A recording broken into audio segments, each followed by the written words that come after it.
With Hive Bedwars replacing Hive Treasure Wars, there has been a massive uptick in player counts as it has become one of the most popular games on the Hive.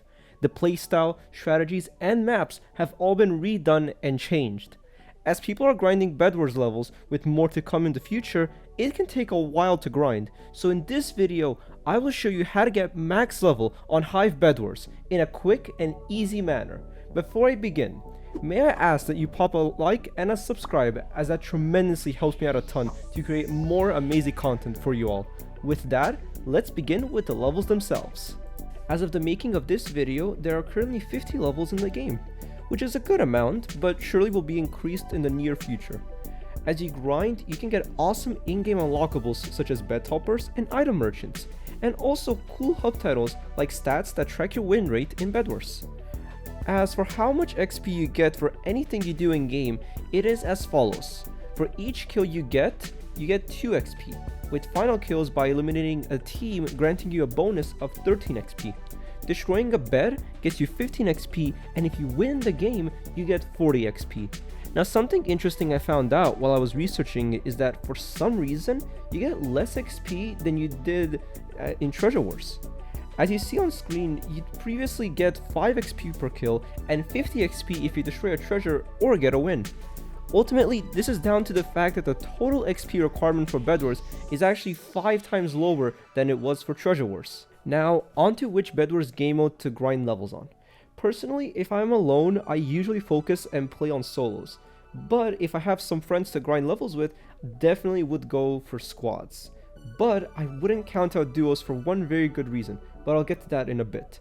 First, let's discuss solos. Solos is probably the best way to get fast XP. If you only stick to buying wool and swords and rushing people, you'll probably net a good amount of XP in a quick manner. However, be warned that since the maps have been changed with the islands being further apart, this can impact the grind if you don't have enough wool. Consider also upgrading your armor throughout the grind, as now a lot more people focus on upgrading their gens and getting team upgrades. Now, for the best maps to select, I would say choose maps that you could easily reach the diamond gen within 16 blocks.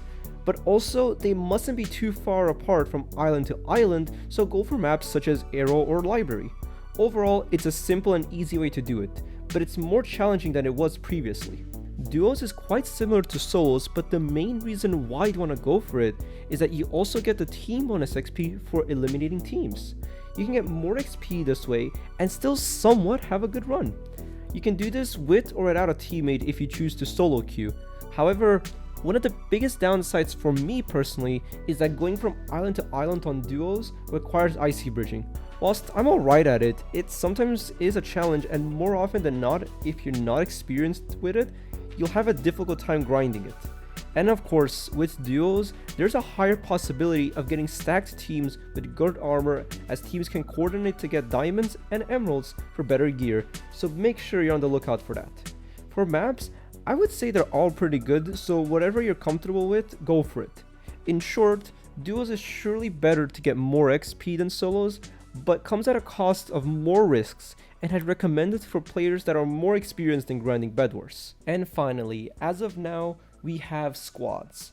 This game mode is by far the best way to get a lot of XP per game. As you get quicker team eliminations by dividing your team into halves, you're able to rush more teams at once and win more games easily. Now, while you may be able to do this by solo queuing squads, I would much more recommend you do this with a team of friends or create parties with experienced players. This way, you can ensure that rushing opposing teams is easy. Also, I just wanted to let everyone know, don't worry at all if someone on your team destroys an opposing team's bed.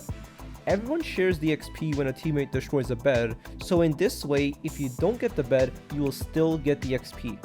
However, while this method might be the best and probably the fastest, there is one main downside. In squads, usually higher level teams, scrims, and other experienced players grind either for XP or leaderboard positions, and these games could take up some time if the team you're up against is much more experienced than yours. So one tip I would recommend is to try and play during off-peak hours on each region. There's less of a chance you will encounter them, and hopefully you won't have too long of games to grind. As for maps, I would honestly say Tropical is probably the best and only map you should go for it, as it's perfect for rushing and the islands are close, meaning that there's less blocks being used throughout the game. Some honorable mentions are Cyberspace and Hanging Gardens, as they're quite similar to the perks of Tropical. To conclude, Squads is definitely a better strategy if you're playing in a party, but make sure to watch out for those experienced players. Now, here's a few more general and nice to know tips and tricks while you grind. Try and avoid higher leveled and leaderboard players as to not face any difficulties with them. This is easily done by just seeing their stats and their levels so you can determine whether experienced or not. Another option is to practice your PvP skills. Go to custom servers with PvPers and practice PvP skills such as jump resetting, strafing, and different clicking methods. This will help you improve to become better at the game and will incredibly help you out in the long term. And finally, if you don't have too much time to grind but want to get a lot of XP quickly, use an XP booster. They're quite easy to get from the Questmaster and they can help out a lot in grinding. I hope I've been able to help you all out with these tips, and with that, it's the end of the video. Click the video on screen right now to watch another one of my amazing videos and click on the right to subscribe. Thank you all for watching, truly it means a lot, and I will see you all later. Stay awesome and goodbye.